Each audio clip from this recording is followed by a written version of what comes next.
In the following tutorial, we're going to take a look at frame-by-frame animation techniques using Flash. To begin, let's create a new Flash file.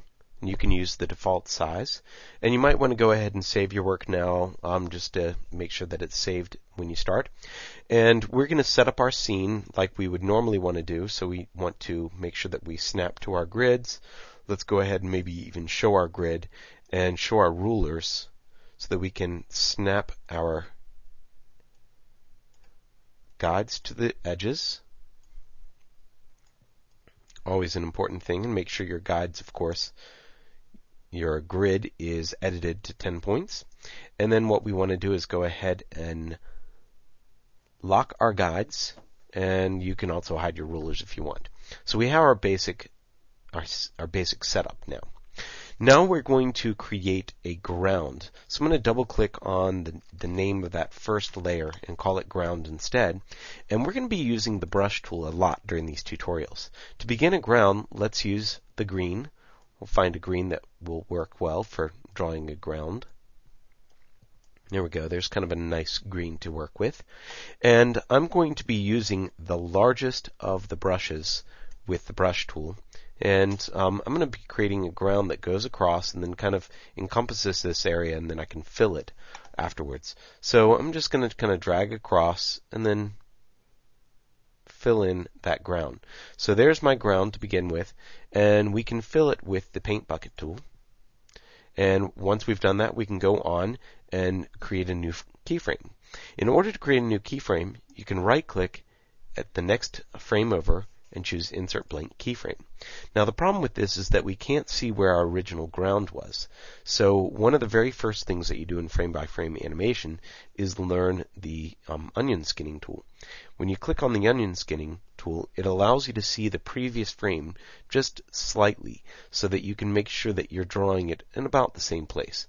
I don't have to be exactly the same, but I want to be pretty close. So that's pretty close. You'll see there's probably a little bit of change between the two. And then I can go to the next keyframe and do the same process again. Now, if you want to do multiple frames so that you have more than just one, you can actually select a whole range of frames, right-click, and choose Convert to Blank Keyframes. This way you'll get a larger range of frames to deal with. Now, you'll also see that we have a larger range of onion skinning that we can do as soon as we have more frames. You can adjust it so you can only see frames that were before, or so that you can only see frames that are in front of your current frame.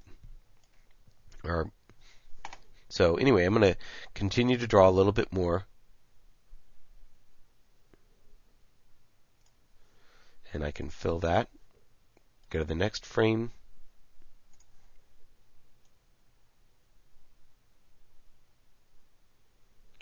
And keep on repeating this process until we've created all of our different frames. That one I think is going to be a little bit far down. We'll fill that. We've got 2 more to go and we'll be done.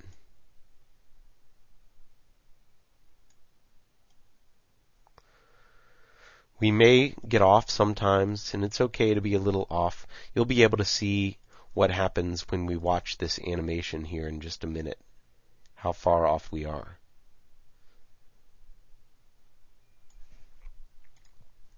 Alright, so now I've got all those frames kind of made, and now I want to see what that looks like. It's hard to see what it looks like when you have the onion skin on, so you can turn that off easily. And then you can kind of watch your animation. And it's nice to go ahead and test it just to see. And ooh, look at that. I have one that's totally missing the fill. So that's missing a fill. And it looks to me as though that one right there has a little bit of a dip. So I might want to take that out. And I could even use the eraser tool maybe and just take a little bit of that away. So there's what my floor looks like right now. And one of the things that you often see in frame-by-frame animation is this kind of look. So it's pretty common. Now the next thing that we're going to be doing is taking this animation and putting it into its own timeline, because we've kind of got a cycle here and it'd be nice to repeat this cycle over and over. So to do this, we're going to do it just like we did with our other animations with our bouncing ball. I'm going to select this range of keyframes, or this range of frames. I need to select just the frames there.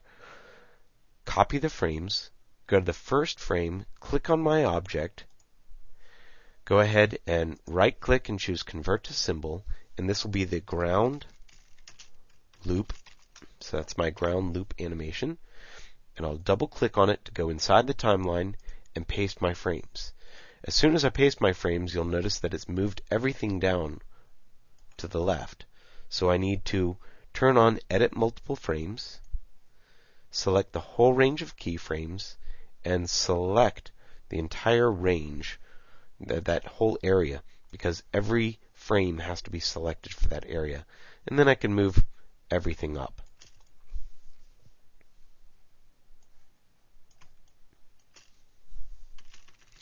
And I can nudge it over, make sure everything is pretty much where it was. And I think we're going to be fine. I think everything's going to fit in there. And we can now test it and see. Looks like we have that loop. And the nice thing about it is if we ever extend this timeline, which we need to now go back to the main timeline, we need to remove these frames, clear those frames. Now, if we ever extend this timeline, we'll have that same loop playing the entire time. You'll notice I have one little place right there where I get a little bit of white, which would be nice to go in and fix. One frame somewhere has a little bit of white that I should fix for sure.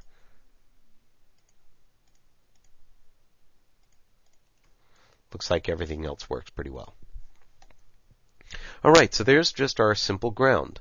We're going to go ahead and save our work here and go on to the next part where we'll be bringing in a raindrop and then having it turn into a sun.